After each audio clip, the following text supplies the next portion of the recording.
Welcome to My Long Island TV.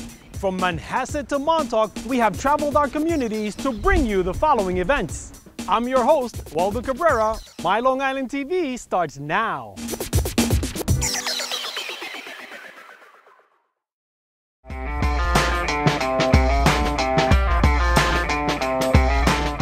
Our group is Long Island Search and Rescue, and we provide search and rescue support to law enforcement and fire departments across the tri-state area and surrounding areas. The dogs themselves are actually our dogs. They're with us 24/7. They live with us, they come out and they train with us. You want to find a dog that has a very high play drive, something that you throw a ball somewhere, he's not going to give up or she's not going to give up until she finds that ball. You know, if you throw it in a high grass or in the woods, they're going to stay there. We're used for anything from the grandmother who has Alzheimer's or dementia and walks away from her home, walks out of her house and goes somewhere. The missing child that walks away from the campsite. We can bring in the dogs again to help track or help find that child wherever they go from the campsite.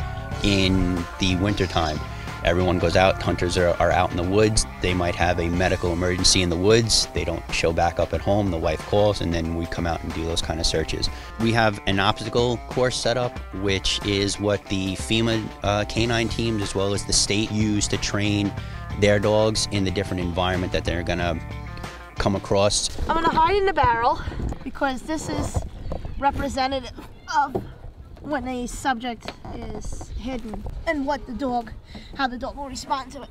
Go find.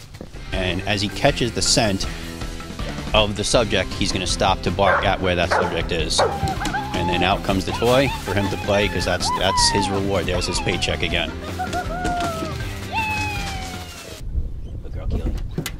The next dog that we're going to bring out, her name is Keely, and we're going to show you some of the urban disaster obstacles that she's training so she can eventually pass her exam. The tunnel is to focus on them going in what we consider confined spaces or smaller spaces so that they can walk through different areas. We have something that we call a crawl, where the crawl is a box that we have that's a lot shorter than something that they can stand up in. We teach the dogs to jump up onto elevated platforms that are unstable, so then the handler then can walk up to them and they can move on to the next obstacle. Where we're training the dog to do here is to jump up on specific areas and walk across a span. The dogs don't like it because they can see that it's not on the ground. We then progress to the next higher level, which is about a 4.5 foot high bridge. They also have to learn to turn on the bridge, just so in case they can't move forward, they have to be able to turn around and come back to us. So what you're looking at is what we would consider a collapsed structure.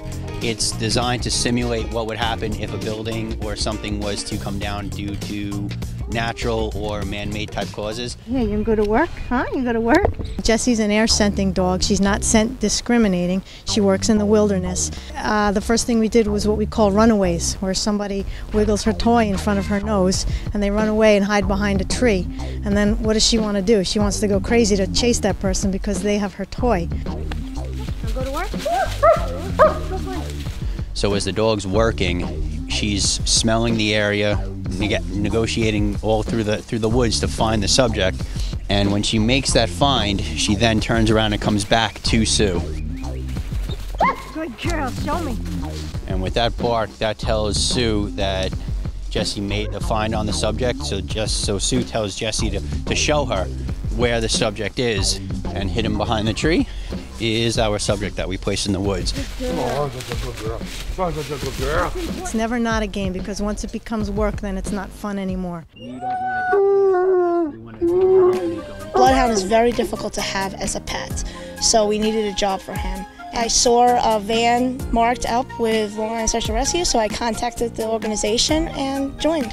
I kind of knew what was involved. I knew it wasn't just going to be about all about the dogs. It is about finding lost and missing people, using dogs as well as ourselves. So I love both aspects of it.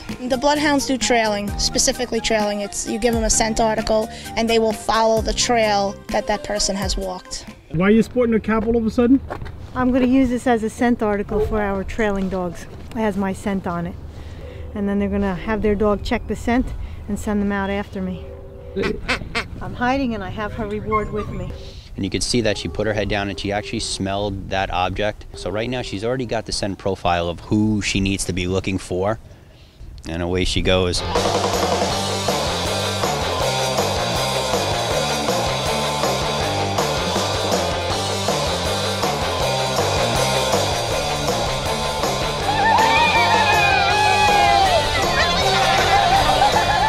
Actually, we didn't realize how much it entailed. We just thought, we could just bring the dog out and run, and when we realized how much it entailed, then it was a commitment. But we decided, I say we because my wife's part of the team also, and we decided that it's worth it. It was worth it, to help the community find people if at all possible. It was just something that we wanted to do.